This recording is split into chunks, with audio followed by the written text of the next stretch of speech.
సంవత్సరాల తరబడి ఎన్ని మందులు వాడినా మీ మోకాల నొప్పులు తగ్గట్లేదా? ప్రాణ పెయిన్ క్లినిక్ లో అత్యాధునిక చికిత్స. ఎప్పుడెప్పుడా ఎదురు చూస్తున్న ఎమ్మెల్సీ కవితకు బెయిల్ లభించింది. ఢిల్లీ లిక్కర్ స్కామ్ లో ఆమెకు భారీ ఊరట లభించింది.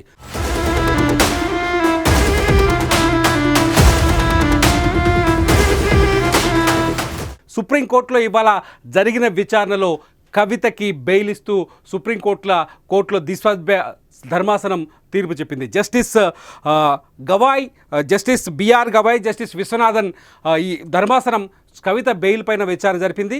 కవిత బెయిల్ పైన విచారణ ముకుల్ రోహత్గి, ఎవరైతే సీనియర్ న్యాయవాది ముకుల్ రోహత్గి ఉన్నారో ఆయన కవిత తరఫున సుప్రీంకోర్టులో వాదనలు వినిపించారు. మొత్తంగా ముకుల్ రోహత్గి వాదనల్ని ఏకీభవించిన ద్విసభ్య ధర్మాసనం కవితకి బెయిల్ను మంజూరు చేస్తూ తీర్పు చెప్పింది. కవితకి ఇది భారీ ఊరట అని చెప్పాలి.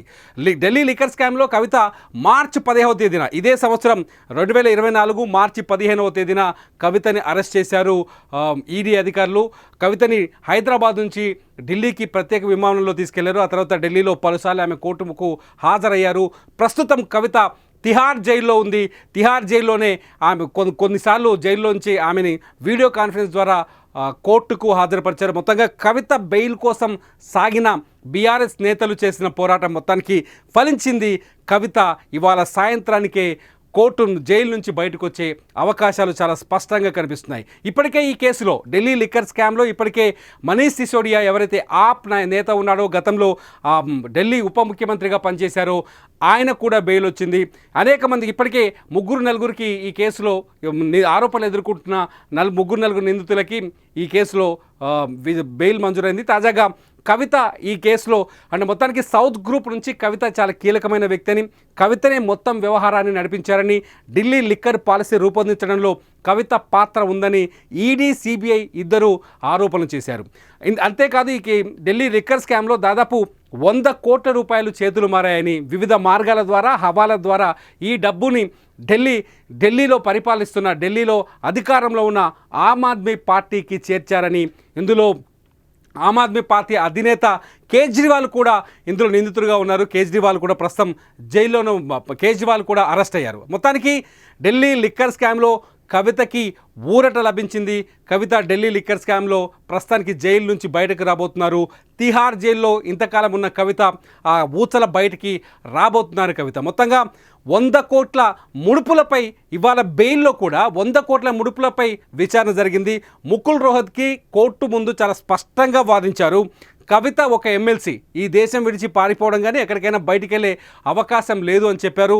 అంతేకాదు మహిళగా ఆమెకు బెయిల్ పొందే అర్హత ఉందని చెప్పారు. ఏదైతే ఈడీ కానీ సిబిఐ కానీ మొదటి నుంచి ఆరోపిస్తున్నట్టుగా 100 కోట్లు చేతులు మారాయి అని చెప్తూ వస్తున్నారు. అయితే ఈడీ కానీ సిబిఐ కానీ ఇంతవరకు ఆ 100 కోట్ల ట్రాన్సాక్షన్ ఎక్కడ జరిగింది, ఆ 100 కోట్లలో ఎంత అమౌంట్ని రికవరీ చేశారనే వివరాలు ఈడీ దగ్గర కానీ సిబిఐ దగ్గర లేవని చెప్పారు ముకుల్ రోహత్కి. దీంతో ముకుల్ రోహత్కి వాదనల్ని ఏకీభవించిన ద్విసభ్య ధర్మాసనం కవితకి బెయిల్ మంజూరు చేస్తూ ఆమెకు ఊరటను కల్పించారు. మొత్తంగా కవిత ఇవాళ సాయంత్రమే తిహార్ జైలు నుంచి బయటకు వచ్చే అవకాశం కనిపిస్తుంది.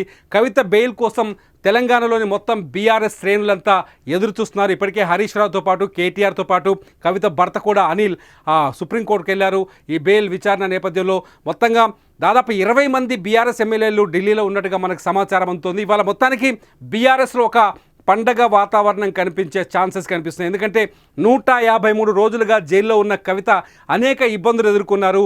ఆహారం విషయంలో కావచ్చు, లేకపోతే ఇతర సౌకర్యాల విషయంలో కావచ్చు, కవిత చాలా ఇబ్బందులు ఎదుర్కొన్నారు. అంతేకాదు కవిత ఆరోగ్యం కూడా పెద్దగా చెడిపోయిందనే సమాచారం కూడా వస్తుంది. కవిత ఆరోగ్యంగా దెబ్బతిన్నారని, ఆమె కొంత అనారోగ్యం పాలయ్యారు జైల్లో ఉండని చెప్పేసి కూడా కొంత చర్చ జరుగుతోంది. కేటీఆర్ఏ కవితని లాస్ట్ టైం పరామర్శించడానికి వెళ్ళినప్పుడు కేటీఆర్ఏ విషయం చెప్పారు. కవిత మొత్తం 7 kgs 7 కిలోల వెయిట్ తగ్గారని చెప్పారు. మొత్తంగా అనేక చిక్కుల్లో ఉన్న కవిత అటు లిక్కర్ స్కామ్లో ఆరోపణలు, ఇటు ఈడీ అటు సిబిఐ దాడులు, ఇటు రాజకీయ దాడులు, తెలంగాణలో రాజకీయ వ్యతిరేకత, ఇదంతా అన్ని విషయాల్లో అనేక ఇబ్బందులు ఎదుర్కొన్న కవిత ఇవాళ 153 రోజుల తర్వాత ఇవాళ ఆమె తన ఇంటికి చేరుకునే అవకాశం కనిపిస్తుంది. 153 రోజుల తర్వాత సుప్రీంకోర్టులో ఆమెకి బెయిల్ మంజూరైంది.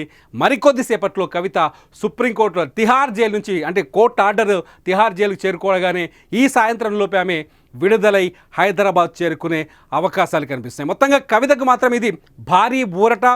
కవిత బెయిల్ కోసం బీఆర్ఎస్ అనేక ప్రయత్నాలు చేసింది, పెద్ద పెద్ద లాయర్ల చుట్టూ తిరిగింది, ఢిల్లీలో లాబియింగ్ జరిగింది. కవిత బెయిల్ కోసం ఒక కొత్త రాజకీయ ఆరోపణ కూడా తెరపైకి వచ్చింది. కవిత బెయిల్ త్వరలోనే కవితకి బెయిల్ రాబోతుందని, బీఆర్ఎస్ పార్టీ బీజేపీలో విలీనం కాబోతుందనే రాజకీయ ఆరోపణ కూడా వచ్చింది. ఈ ఆరోపణలన్నింటి నేపథ్యంలో మొత్తానికైతే కవిత ప్రస్తుతానికి కవితకు బెయిల్ వచ్చింది. కల్వకుంట్ల కవిత ఈరోజు సాయంత్రమే ఢిల్లీలోని తిహార్ జైలు నుంచి బయటకు వచ్చే అవకాశం స్పష్టంగా కనిపిస్తుంది. అప్డేట్స్ కోసం చూస్తూనే ఉండండి సుమన్ టీవీ. మీ బిజినెస్ ఏదైనా మీ ఊర్లో ప్రమోషన్ చేయాలంటే అది సుమన్ టీవీతోనే సాధ్యం. ఇప్పుడే సంప్రదించండి.